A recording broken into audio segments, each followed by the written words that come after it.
नमस्कार। देश के नंबर 1 हिंदी न्यूज चैनल का नंबर 1 शो साजिश देख रहे हैं आप। मैं हूं आपके साथ मौरिका ठाकुर। साजिश में सबसे पहले बात उस 21 साल की माया रेगेव की, जिसने हमास जैसे संगठन को झुकने पर मजबूर कर दिया।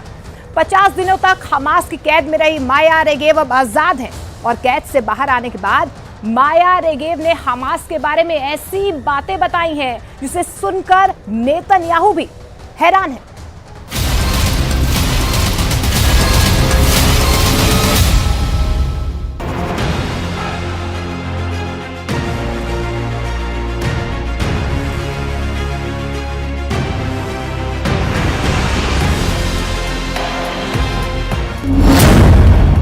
इक्कीस साल की बंधक माया रेगेव का वीडियो।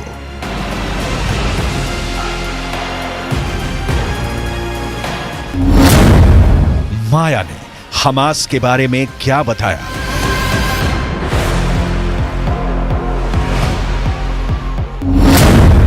हमास ने माया के साथ कैसा सलूक किया?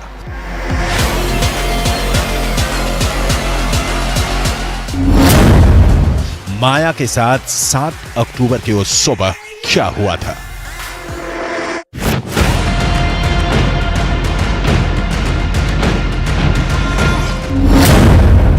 माया को हमास ने कैसे किया था अगवा?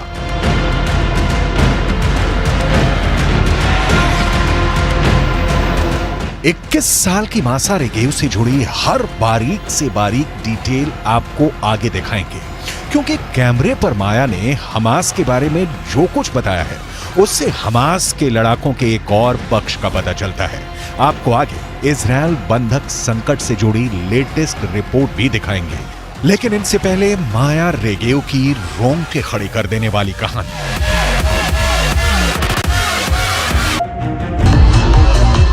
माया रेगेव सही सलामत थी जब म्यूजिक फेस्टिवल में थी,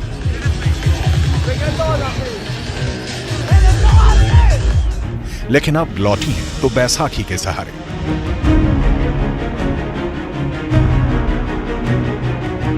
बंधकों को वापस ला रही वैन में बैठने से पहले माया रेगेव का यह वीडियो देखिए, जो हमास की उन सारे कायदों की धज्जियां उड़ाता है जिसमें कहा गया है कि बंधक बिल्कुल सुरक्षित लौटेंगे।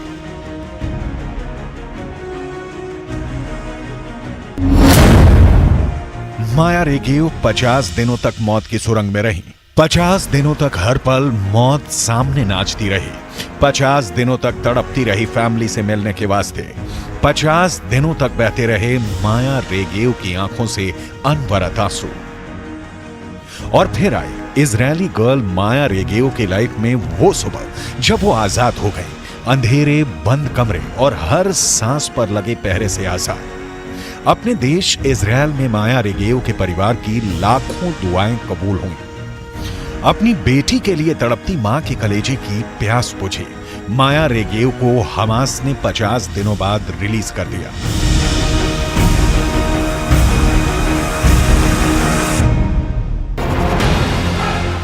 माया और माया के 18 साल के भाई इताई को हमास के लड़ाकों ने 7 अक्टूबर को नोआ म्यूजिक फेस्टिवल से अगवा किया था।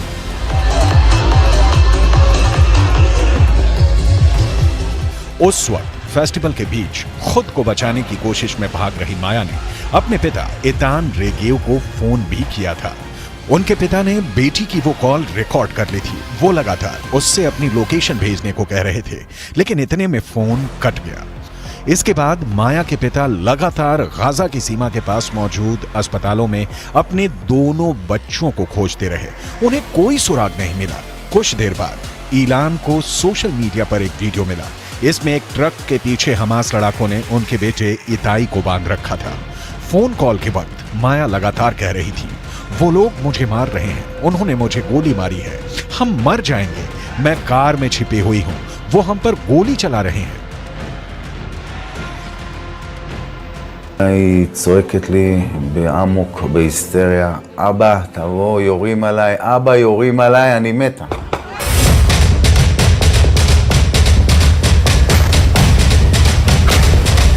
हमास ने 7 अक्टूबर को इजरायल के लोगों को जब बंधक बनाया तो ना उनकी उम्र देखी, ना मर्द औरत देखा। जो भी पकड़ा गया उसे अपनी वैन में ठूस कर चलते बने, जिसे जी चाहा मारा पीटा, और एक लड़की की बॉडी तो पूरे गाजा में निर्वस्त्र करके घुमाया। माया रेगेव के पैर जख्मी हैं। माया के साथ जो 12 और बंधक इजरायली कैद से रिहा हुए हैं, इनमें से 3 बच्चों की उम्र 10 साल से भी कम है। हमास की कैद से आजाद हुई 5 साल की रज अपनी 3 साल की बहन अवीव और मां के साथ बंधक थी।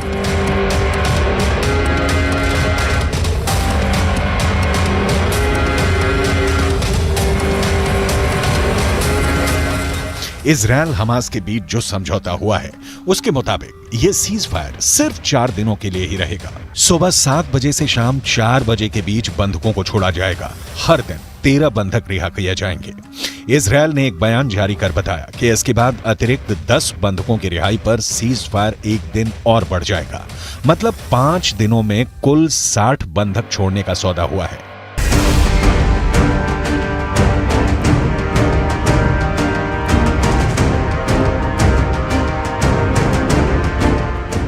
इसके बाद भी हमास की कैद में 180 बंधक बचे रहेंगे। कुल 240 लोगों को 7 अक्टूबर की सुबह हमास ने नोआ म्यूजिक फेस्टिवल से उठा लिया था। इसमें कई देशों के नागरिक भी शामिल हैं। हमास अब जत्था बनाकर इन बंधकों की रिहाई कर रहा है और बदले में इजरायल भी फिलिस्तीनी कैदियों को रिहा कर रहा है। सौदा बहुत सीधा सा दिख रहा है, लेकिन असल में है नहीं। गाजा में गोली बारूद बंदी से शांति दिख रही है, लेकिन यह तूफान से पहले की शांति है, क्योंकि इजरायल ने 2 टूक कहा है कि हमास के अंतिम आतंकी के जिंदा रहने तक जंग जारी रहेगी। मतलब जैसे युद्ध विराम की मियाद खत्म होगी, इजरायल गाजा पर फिर से टूट पड़ेगा। रिहाई के बाद भीषण युद्ध। पहला कारण यह इसलिए क्योंकि 12,000 फिलिस्तीनियों की मौत के बावजूद इजरायल का पूरे उत्तरी गाजा पर कब्जा अब तक बाकी है। दूसरा कारण गाजा के दक्षिण में खान यूनिस शहर पर भी कब्जा बाकी है। तीसरा कारण हमास के अंतिम आतंकी के जिंदा रहने तक युद्ध जारी रहेगा, क्योंकि हमास किसी भी वक्त पलटवार कर सकता है।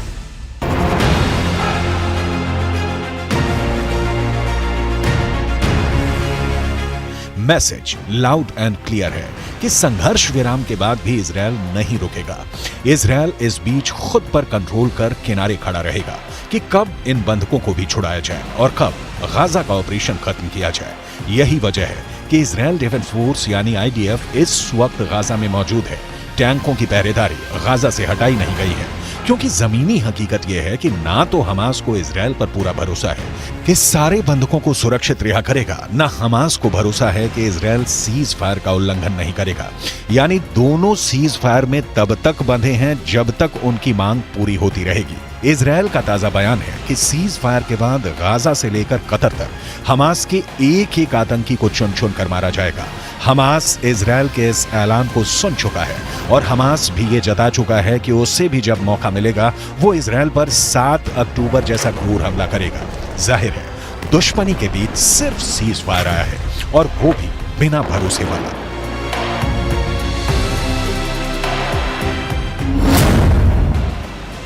रिहाई के बाद भीषण युद्ध।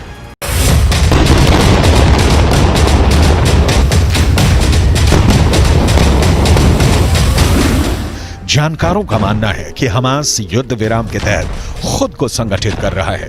हमास के टॉप लीडर खुद के लिए बेहद महफूज जगह की तलाश कर रहे हैं। इजरायल की हमास के खात्मे के साथ लेबनान के हिजबुल्ला और यमन के हूथी विद्रोहियों को भी नस्तो नाबूद करने की प्लानिंग है। लिहाजा इजरायल कोशिश में है कि जितनी जल्दी हो सके बंधकों को छुड़ा लिया जाए। इजरायली विशेषज्ञों का अनुमान है कि जब बंधकों की अदला बदली का काम पूरा हो जाएगा तो गाजा शहर पर नियंत्रण की लड़ाई हफ्ते भर से 10 दिनों तक और चलेगी। पश्चिमी मीडिया में रिपोर्ट छप रही है कि हो सकता है कि सीज फायर के बाद इजरायल का ध्यान गाजा पट्टी के दक्षिणी इलाके की तरफ होगा। इजरायल का मानना है कि याह्या सिनवार और मोहम्मद दईफ जैसे हमास के सीनियर नेता हजारों लड़ाकों के साथ गाजा पट्टी के दक्षिण में कहीं हैं।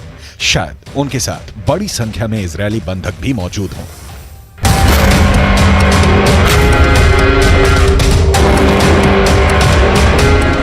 गाजा पट्टी के लगभग 22 लाख लोगों का एक बहुत बड़ा हिस्सा दक्षिण की ओर चला गया है। दक्षिण के इलाके में लोग अटे पड़े हैं, उनमें बहुत से लोग डरे सहमे और बेघर हैं। ऐसा लगता है कि वहां एक बहुत बड़ी मानवीय त्रासदी अपने होने का इंतजार कर रही है।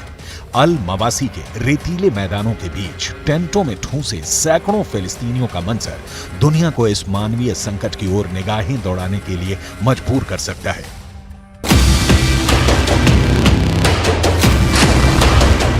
7 अक्टूबर के हमले के बाद गाजा पट्टी से लगभग 17 लाख लोग विस्थापित हो चुके हैं। इनमें से ज्यादातर लोगों ने गाजा पट्टी के दक्षिणी इलाके में पहले से भीड़ भाड़ वाले शिविरों में पनाह ले रखी है। युद्ध विराम की तारीख खत्म होते ही इन लोगों के सिर पर इजरायल की बंदूकें तान दी जाएंगी। इजरायली सेना के प्रवक्ता लेफ्टिनेंट कर्नल रिचर्ड हेच को सुनिए। यह मुश्किल हो सकता है, लेकिन वो लोग जीवित रहेंगे। इजरायल के लिए यह सैन्य जरूरत बन गया है। जिस तरह गाजा शहर के नीचे हमास का नेटवर्क है, ठीक वैसे ही खान यूनुस और रफा में भी हमास के लड़ाके फैले हुए हैं और वहां उन्होंने अपना इंफ्रास्ट्रक्चर बनाया है। इजरायल इस बार हमास से सदा सदा के लिए निपटारा चाहता है और हमास के खिलाफ इजरायल को नेस्तो नाबूद करने के अब तक के बीच आता रहा है बंधक संकट। बंधकों में कई विदेशी होने की वजह से और खुद इजरायल में विरोध प्रदर्शन होने से नेतन्याहू ने हमास से युद्ध विराम तो कर लिया, लेकिन युद्ध तो तभी खत्म होगा जब हमास को मिट्टी में मिला दिया जाए।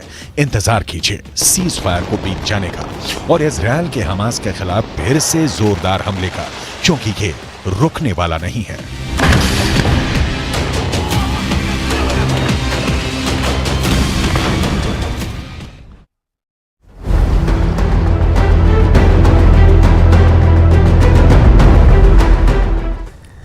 इजरायली सेना ने डंके की चोट पर कह दिया है कि जैसे ही सीजफायर खत्म होगा वो गाजा पट्टी और वेस्ट बैंक में 10 गुना तेजी से हमला करेगा।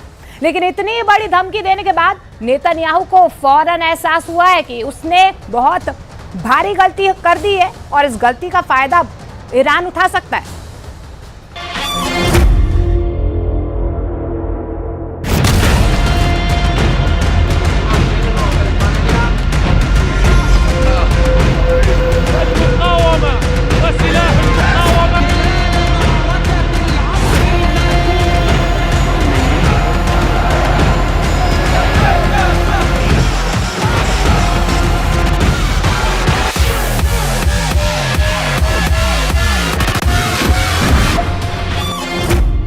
इजरायल को मिटा देंगे हमास और ईरान।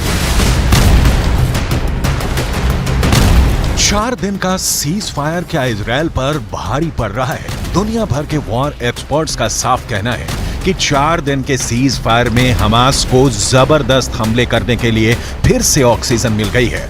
खबरें तो यहां तक आ रही हैं कि रूस के वैगनर ग्रुप के कमांडर और लड़ाके भारी हथियारों के साथ हमास के कमांड सेंटर में पहुंच चुके हैं। जबकि चीन ने इस दौरान हमास की सुरंगों में ऐसे खुफिया नेटवर्क बना दिए हैं जो इजरायली टैंकों और पैदल सेना के लिए काल साबित होंगे। जबकि दूसरी तरफ ईरान ने हमास को नई तरह की सैकड़ों मिसाइलें, लंबी दूरी के रॉकेट और भारी हथियारों की एक बहुत बड़ी खेप गाजा पहुंचा दी है। दावा तो यहां तक किया गया है कि ईरान ने अरब और मुस्लिम देशों को साफ साफ कह दिया है कि हम सीज फायर की आड़ में इजरायल के खूनी गुनाहों को रत्ती भर माफ नहीं करेंगे और इजरायल पर 7 अक्टूबर जैसे दर्जनों भीषण हमले होंगे।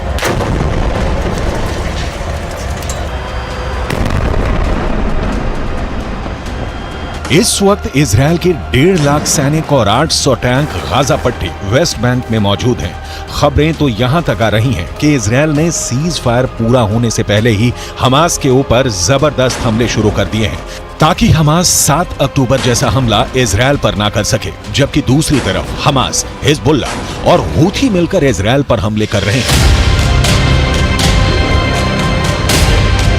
जो साफ साफ संकेत हैं कि ना तो हमास हार रहा है और ना ही हिजबुल्लाह और हूथी के लड़ाके इजरायल पर हमला करने से हिचक रहे हैं, क्योंकि ईरान इस वक्त गाजा युद्ध का बॉस बन चुका है। यही वजह है कि इजरायल के प्रधानमंत्री बेंजामिन नेतन्याहू ने एक ऐसा बयान दे दिया है जो इजरायल के वजूद से जुड़ गया है। इजरायल की हार पर नेतन्याहू का कबूलनामा इजरायली प्रधानमंत्री बेंजामिन नेतन्याहू ने गाजा युद्ध को लेकर इजरायली मीडिया में बड़ा लेख लिखा है। नेतन्याहू ने गाजा युद्ध पर लिखा है कि ईरान की शैतानी धुरी बन चुका है हमास। नेतन्याहू ने दुनिया को चेतावनी दी कि अगर हमास ईरान युद्ध जीत गए तो अगला नंबर बाकी देशों का होगा। बेंजामिन नेतन्याहू ने यह भी लिखा है कि हमास ने 7 अक्टूबर को जिस तरह आतंक मचाया वो हमें दिखाता है कि अच्छा भविष्य तभी संभव है जब सभ्य दुनिया इन जंगलियों के खिलाफ लड़ेगी। नेतन्याहू ने अलर्ट करते हुए ये भी लिखा है कि कुछ लोगों को लगता है कि हम आराम से अपनी जिंदगी में रहेंगे और बुराई खत्म हो जाएगी, तो ऐसा बिल्कुल भी नहीं है।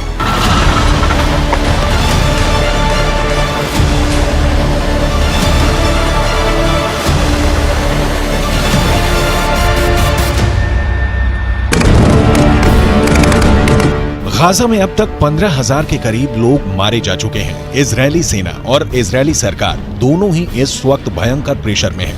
एक तरफ हमास का पूरी तरह से खात्मा करने का दबाव इजरायल की 3 लाख की सेना पर है, तो वहीं दूसरी तरफ इजरायल की नेतन्याहू सरकार पर अंतर्राष्ट्रीय दबाव बढ़ता जा रहा है कि वो अपने हमले बंद करे, जंग को रोके। लेकिन इधर जंग को अंजाम तक पहुंचाने का जुनून इजरायल पर बहुत भारी पड़ रहा है, जबकि दूसरी तरफ ईरान के सुप्रीम लीडर अली खामनेई ने इजरायल को धमकी दे दी है कि ईरान गाजा में गिराए गए इजरायल के एक-एक बम और लाशों का पूरा हिसाब इजरायल से लेगा और इजरायल को गाजा में खून खराबे की कीमत चुकानी पड़ेगी। देखिए ईरान के सुप्रीम लीडर ने क्या कहा है।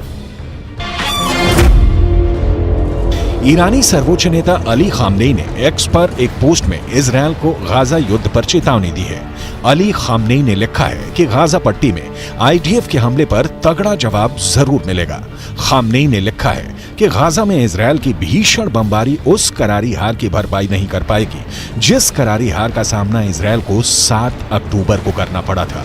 ईरानी सर्वोच्च नेता अली खामनेई ने दावे के साथ लिखा है कि इजरायल अमेरिका के समर्थन के बिना कुछ भी नहीं है और कुछ ही दिनों में इजरायल चुप होने को मजबूर हो जाएगा।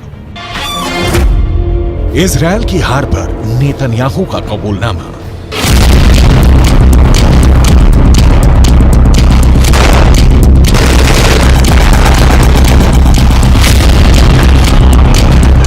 अगर हम आंकड़ों के हिसाब से देखें तो इजरायल ने उत्तरी गाजा से 11 लाख लोगों को जबरन दक्षिणी गाजा की तरफ भागने को मजबूर कर दिया है, जबकि उत्तरी गाजा में मौजूद 35 में से 25 अस्पताल इजरायली हमले में तबाह हो चुके हैं।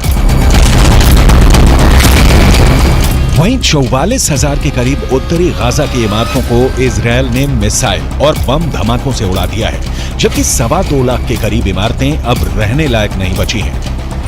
लगभग 10,000 हमास लड़ाके अब तक इजरायली सेना मारने का दावा कर चुकी है, लेकिन जबरदस्त प्रेशर में 4 दिन का सीज फायर इजरायल की 1.5 महीने की मेहनत और जीत पर पानी फेर रही है। इसीलिए इजरायली सेना के टॉप कमांडरों ने कहना शुरू कर दिया है कि सीज फायर के दौरान इजरायली सेना भीषण हमले की जबरदस्त तैयारियां कर रही है। इजरायली सेना के प्रवक्ता रियर एडमिरल डेनियल हगारी ने साफ साफ कहा कि हम सीज फायर में हमास पर भीषण हमले की तैयारी में जुटे हैं। इजरायल को मिटा देंगे हमास और ईरान। במהלך ימי ההפוגה, צה"ל ישלים את ההיערכות ואת המוכנות לשלבי המלחמה הבאים. כוחות צה"ל מוכנים ודרוכים בכל הזירות. המדיניות שלנו ברורה. נפעל כנגד כל איום למדינת ישראל.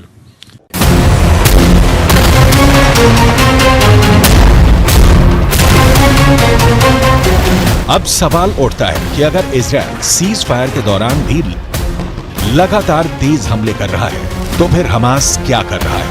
पश्चिमी मीडिया के दावों के मुताबिक सीज फायर का फायदा हमास के लादेन के नाम से मशहूर याया सिनवार उठाना चाहता है। इजरायल के एक अखबार के दावे के मुताबिक इजरायल के रक्षा विभाग के अधिकारियों को लगता है कि गाजा में हमास का चीफ याया सिनवार दक्षिणी गाजा पट्टी में मानवीय संकट का फायदा उठाने की कोशिश में है।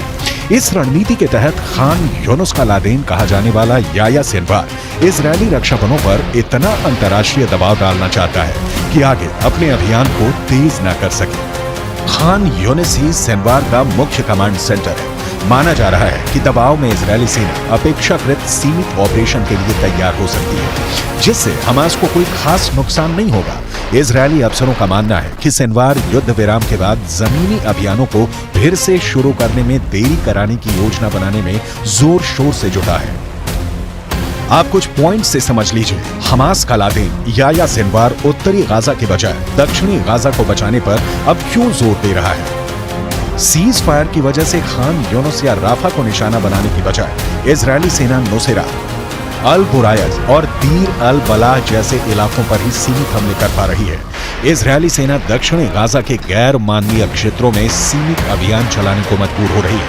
इसका नुकसान आईडीएफ को यह हो रहा है कि हमास इजरायल के भीषण हमलों से बच रहा है और हमास का लादेन या सिनवार एक बार फिर से दक्षिणी गाजा में हमास की सैन्य ताकत को मजबूत करने में जुटा है।